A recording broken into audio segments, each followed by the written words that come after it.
बिल्कुल, आज state bank of India ने 71 वर्ष पूरे किए हैं और बहुत ही सफल तरीके से पूरे किए हैं। पूरे देश की विश्वास जो है वो एसबीआई के साथ है। आज आदरणीय मुख्यमंत्री जी ने भी संबोधित किया और काफ़ी सारी बातें बताई जो बिहार में आने वाले प्रोजेक्ट्स हैं। तो एक विधायक के रूप में और एक कलाकार के रूप में मैं आज यहाँ पे सम्मिलित हुई हूँ, मुझे बहुत खुशी हो रही है। अच्छा मैथिली, आज जो है बिहार विधान परिषद में 10 नए जितने लोगों ने सदस्यों ने एनडीए के, जिसमें 9 लोग थे, उन्होंने एमएलसी की सदस्यता ली, शपथ लिया। क्या कहिएगा? उनमें सभी भगवंत को सिंह भी हैं। जी बहुत सारी शुभकामनाएं। और आज का दिन बहुत ही ज़्यादा अच्छा है क्योंकि मैं खुद विधानसभा गई थी, हम लोग का समिति की बैठक थी और हम वो पूरे उत्साह के साथ देख रहे थे कि आज 10 नए मेंबर जुड़े हैं। बहुत खुशी की बात है।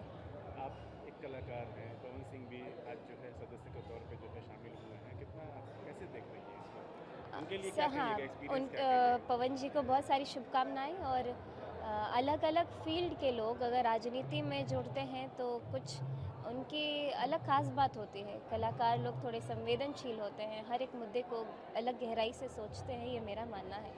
तो सभी 10 हमारे एमएलसीज़ का पार्टी में स्वागत है और पार्टी में तो है ही, लेकिन उनको बहुत सारी शुभकामनाएं और बहुत खुशी की बात है। अच्छा मैथिली, एसआईआर जो है वो 5 स्टेट्स में जो है शुरू हो गया है। आप कैसे देखती हैं एसआईआर को? बिहार में भी हुआ था चुनाव के ये पहले। ज़रूरी है, मुझे लगता है ये एक इम्पॉर्टेंट स्टेप है क्योंकि रिवीजन होना ज़रूरी है।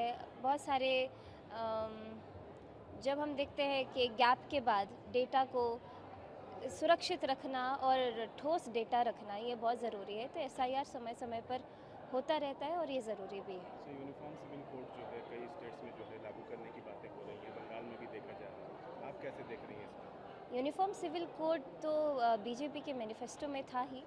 और जहाँ जहाँ भारतीय जनता पार्टी की सरकार है तो ये सुनिश्चित करने का प्रयास करते हैं कि जितने भी लोग हैं सभी को समान तरीके से ही देखा जाए। और संवैधानिक हक तो सबको बराबर का मिला है।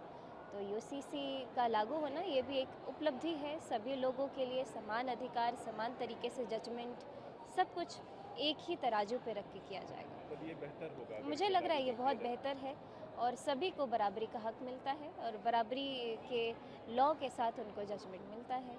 अच्छा मैथिली, इन दिनों बिहार में जो है लॉ एंड ऑर्डर को लेकर के अपोजिशन की तरफ से काफ़ी क्रिटिसाइज़ किया जा रहा है सरकार को।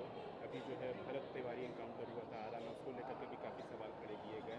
तेजस्वी यादव भी लगातार कह रहे हैं कि मुख्यमंत्री सम्राट चौधरी खुद जो है क्रिमिनल बैकग्राउंड रखते हैं, इसीलिए बिहार की पुलिस को भी क्रिमिनल बना रहे हैं। आप कैसे देखती हैं तमाम बातों को? मैं ऑपोजिशन का तो समय समय पर उनके स्टेटमेंट्स आते हैं, मैं उस पर ज़्यादा कुछ नहीं बोलना चाहूँगी।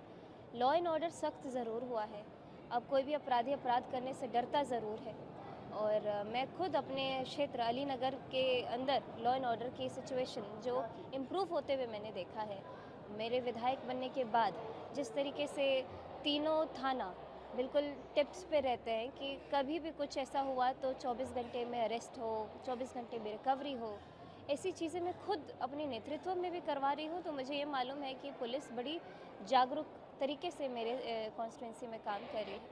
और जो ये वाक़या हुआ, ये एनकाउंटर का, ये बड़ा ही मुझे लग रहा है बहुत मिसकंडक्ट था और मुझे लगता है कड़ी से कड़ी सज़ा मिलनी चाहिए जिस पुलिस वाले ने ये गलत काम किया है, गलत एनकाउंटर किया है सरकार ने उसको। संज्ञान भी लिया और है सर। सरकार ने संज्ञान लिया है और इस पे तुरंत मुझे लग रहा है जल्द से जल्द कड़ी से कड़ी कार्रवाई होनी चाहिए। अच्छा, जिस तरीके से लगातार कहीं ना कहीं बातें नई सरकार बनने के बाद से, मुख्यमंत्री नहीं बनने के बाद से सरकार को जो क्रिटिसाइज़ किया जा रहा है अलग अलग पहलुओं से, आप कैसे देखती हैं? आपको लगता है कि अपोजिशन को चाहिए कि सरकार को वक्त देना चाहिए, कामकाज में इम्प्रूव करना चाहिए, हेल्प करना चाहिए अपोजिशन को, सरकार को? कैसे देखती हैं आप इसको? मैं जब भी कुछ नया होता है तो सब लोगों के एक्सपेक्टेशन बहुत बढ़े हुए रहते हैं। मुझे लगता है थोड़ा समय स्टेबल होने के लिए ज़रूर चाहिए होता है। मैं खुद के ही बारे में अगर इसको रिलेट करते हुए बोलूँ तो जब मैं विधायक बनी तो मेरे क्षेत्र के लोगों ने मुझे समय दिया। मैंने खुद को 6-8 महीने का समय दिया कि पहले मैं तकलीफ़ों को समझूंगी, उसके बाद उसका क्या बेटर सॉल्यूशन है।